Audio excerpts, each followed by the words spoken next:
بسم اللہ الرحمن الرحیم۔ ناظرین، میں ہوں ایس ایم صادق اور آج کا ولاگ میرا بڑا خوبصورت ہے، پی ایس ایل کے حوالے سے ہے اور اس شعر کے ساتھ میں اس گفتگو کا آغاز کروں گا۔ دل دے وچ تیرا ٹھکانہ ہو گیا، ساڈے روون دا بہانہ ہو گیا، تے لاش ویکھی اپنی ہر ایک آس دی، میرا دل بھی سرد خانہ ہو گیا، تے کل دیاں پیاں نے صادق دوریاں، کل دا موسم بھی سہانا ہو گیا، اور ویکھیاں انہوں بھی عمراں بیتیاں تے سانوں ہسیاں بھی زمانہ ہو گیا۔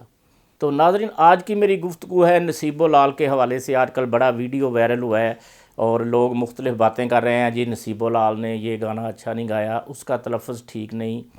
اور دیکھیں بھائی، ہمارا یہ ریکارڈنگ کا کام ہے، روز لوگ آتے ہیں، جو پٹواری ہوتا ہے نا، اس کو پنجابی کا کلام دیں یا اس کو اردو کا کلام دیں، اس میں اس کا لہجہ جو ہے نا وہ نہیں بدلتا، وہ ہمیشہ اس کا لہجہ جو ہے نا وہ کسی نہ کسی لفظ میں کتنی بھی کوشش کر لیں، کیونکہ نصیبو بیسیکل راجستانی عورت ہے اور راجستھان کی اس کی پیدائش ہے، تو ان کی ایک اپنی زبان ہے، وہ یہ چھوڑ نہیں سکتے، نہ یہ لہجہ بدل سکتا ہے۔ میں نے نصیب لال سے تقریباً اردو کے بھی 400-500 کلام ریکارڈ کروائے ہیں اور نصیب لال کے ساتھ میں نے 20 سال کام کیا ہے۔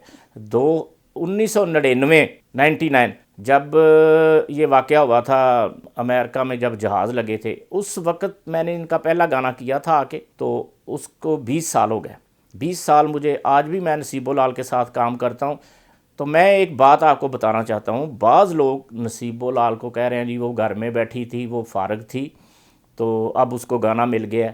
یہ بالکل 100% غلط بات ہے۔ یہ نصیب لال ہمیشہ بیزی رہی ہے ان 20 سالوں میں، کبھی بھی اس کو کوئی ایسا مسئلہ نہیں آیا کہ اس کو پیسے کی پرابلم ہو یا اس کو کچھ ہو۔ تو ناظرین، مجھے 20 سال ہو گئے نصیب لال کے ساتھ کام کرتے ہوئے۔ نصیب لال نے میرے بہت سے اردو بھی گیت گائے، پنجابی بھی گائے، جن میں روگ لا گئے ہوں سجنا ولے وے رو رو اسی جھلے ہو گئے۔ اس تو علاوہ بہت گانے نے میرے، اگر میں کلے کلے گانے دا ذکر کراں گا تو وہ تانوں اردو کی بہت پیاری میری غزل، اس خوبصورتی کی ذرا دیکھ بھال رکھنا، تم دور جا رہے ہو اپنا خیال رکھنا، اور اس میں ہے جی تم ملنا غیراں نال سانوں پکیاں رپورٹاں نے۔ اس طرح کے بہت گانے ہیں، کداں ہسی دا کسے دا دل توڑ کے، کیویں جائی دا کسے تو مکھ موڑ کے، تیرا بن کے جدوں کوئی تینوں ٹھگ جائے گا وہ آپے پتہ لگ جائے گا۔ بہت سارے گانے، میں گانوں کا ذکر کروں گا تو بہت یہ ویڈیو لمبی ہو جائے گی۔ اچھا، بات یہ ہے ناظرین کہ ان کا ایک بڑا اپنا سٹائل ہے۔ آج بھی اس کے گھر میں جا کر آپ دیکھیں گے تو آپ کہیں گے میں کس دنیا میں آ گیا ہوں، اور کوئی ادھر کپڑے پڑے ہوئے ہیں، کوئی صفائی نہیں ہے۔ وہ ایک گڑوی محلہ ہے جہاں پہ گڑوی بجانے والے لوگ رہتے ہیں، پانوں کی دکانیں ہیں محلے میں، بہت گندا محلہ ہے، وہ چکڑ ہی چکڑ ہے، اور وہاں پہ نصیب لال کا ایک چھوٹا سا گھر ہے 3 مرلے کا، ٹھیک ہے۔ نصیب لال نے کروڑوں روپے کمائے، کروڑوں، تو آج تک وہ کسی اچھی جگہ پہ اپنا گھر نہیں بنا سکی۔ پیسے اس نے ٹرکوں کے حساب سے کمائے ہیں، ان 20 سال میں اس نے بہت پیسے کمائے۔ ناظرین، ان میں سے ایک چیز ہوتی ہے کہ ان کی برادری جو ہے نا، اگر کوئی مر جاتا ہے ان کا تو یہ روٹی دیتے ہیں، 2,500-3 ہزار لوگوں کی ان کی برادری ہے۔ مجھے اس لیے پتہ ہے کہ میرے گھریلو تعلقات ہیں نصیب لال کے ساتھ، وہ گھر میں بھی میرے بھی آتی ہے جاتی بھی ہے، میری وائف کی بہن بنی ہوئی تھی، تو میں نے بہت کام کیا اس کے ساتھ، 700-800 گانا اس نے میرا گایا ہے۔ تو اب وہ کیا کرتی ہے کہ اگر کوئی بندہ، یہ میں ان لوگوں کے لیے بات کر رہا ہوں جو کہتے ہیں جی وہ نصیب لال فارغ تھی تو پی ایس ایل کا گانا ملا تو اس کو، بھائی پی ایس ایل کے گانے کے بھی اس نے کم از کم کو 1,00,000-2 لاکھ روپے نہیں لیے، میرے حساب سے کم از کم اس نے 10-15 لاکھ روپے لیے ہوں گے۔ ابھی بھی ایک گانا کرنا ہو نا 3 منٹ کا، تو نصیب لال کو کہ آدمی کو فون کر لیں، اس کے ہسبینڈ کو، تو وہ پتہ ہی کہے گا جی اگر گانا کرنا ہے تو 1.5 لاکھ روپیہ لائیں گے، 1.5 لاکھ روپیہ۔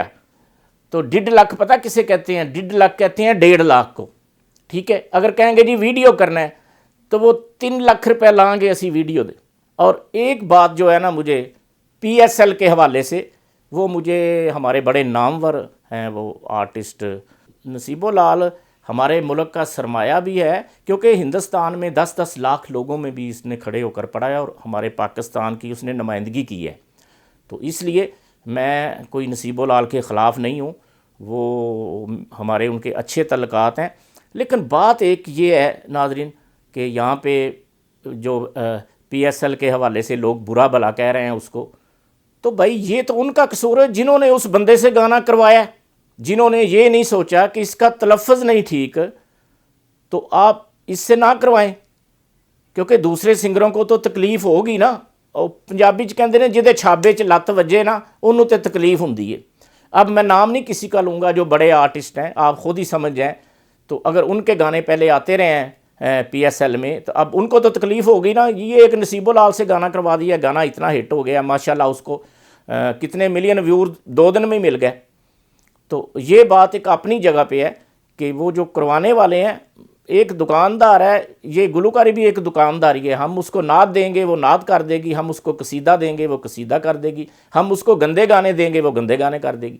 ہاں گندے گانوں سے مجھے یاد آیا ولگر شاعری سے کہ نصیب العال معصوم ہے، اسے نہیں پتہ میں کیا کر رہی ہوں، اس کو جو بندہ دیتا ہے گانا جی یہ کر دو وہ کر دیتی ہے.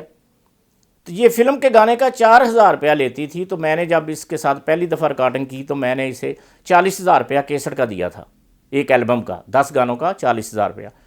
تو اب یہ جو نئے نئے لڑکے آئے ہیں، کسی نے وہ ایک ایک طرز میں 2 2 3 3 گانے، اس کو پتہ نہیں کیا کہتے ہیں، تو باہر کے جو لڑکے تھے انہوں نے اس کو زیادہ پیسے دے دیے. اس نے 1.5 لاکھ ہی مانگا، 1.5 لاکھ ہی مانگا، تو اس کو 1.5 لاکھ ہی انہوں نے دے دیا. تو اب لوگ اس سے کام نہیں کرواتے. یہ اب بات آپ کی ٹھیک ہے. میں تازہ واقعہ شیئر کرتا ہوں کہ پرسوں کی بات ہے، اس کے بہنوئی کا فون آیا، اس کا نام ہے سرفراز. تو اس نے مجھے کہا کہ بھائی جان، وہ میرے بیٹے کو کہا وسیم کو کہ بھائی جان وہ نصیب العال کا کوئی ریکارڈنگ کر لیں. تو میں نے کہا چلو جی ٹھیک ہے، 2 نعتیں کر دیں، میں اس کو 1 لاکھ روپیہ دے دوں گا. وہ کہتا ہے میری ہیلپ ہو جائے گی کچھ. میں کہا اگر تمہاری ہیلپ ہوتی ہے تو میں 1 لاکھ دے دوں گا، میری طرف سے نصیبوں کو دو یا نہ دو. حالانکہ میں نے پہلے نعتیں کی ہیں 1 2 نصیب العال کی، کسی نے پسند نہیں کی، بالکل 0 رزلٹ تھا. تو میں نے کہا چلو تمہاری ہیلپ ہو جائے گی. تو اس نے پتہ کیا کہا دوبارہ، کہتا ہے جی وہ کہتی ہے میں 4 لاکھ روپے لوں گی. ایک بات کی ناظرین مجھے سمجھ نہیں آتی کہ دنیا سب نے چھوڑ جانی ہے اور ایک حشر کا میدان ہوگا، اس میں ہماری شفاعت کرنے والا رب کے بعد میرا نبی ہوگا. تو اس نبی کا نام لینے کے ہم اتنے پیسے مانگتے ہیں، نعت کرنے کے اتنے پیسے مانگتے ہیں، تو کس منہ سے ہم ان کی شفاعت لیں گے کہ ان کے سامنے ہم کون سی شکل لے کر جائیں گے. میں نعت لکھتا ہوں، میں نعت لکھنے کا کوئی پیسہ نہیں لیتا، صرف میں اپنے سسٹم کے پیسے لیتا ہوں.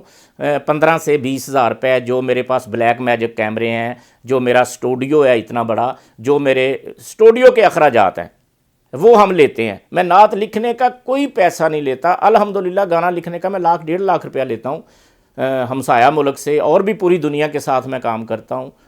تو یہ ان لوگوں کو ذرا خیال نہیں، یعنی کہ میں کہوں گا کہ ذرا ان کو حیا ہی نہیں. یہاں پر میں 2 عورتوں کو بڑا کریڈٹ دینا چاہوں گا، چاہے وہ میرا دشمن بھی ہو، جو اس کی اچھی بات ہے وہ میں کرتا ہوں. یہاں پہ میں کروں گا جی سیرا نسیم کی بات. پچھلے رمضان میں نے اس کی 8 نعتیں کی.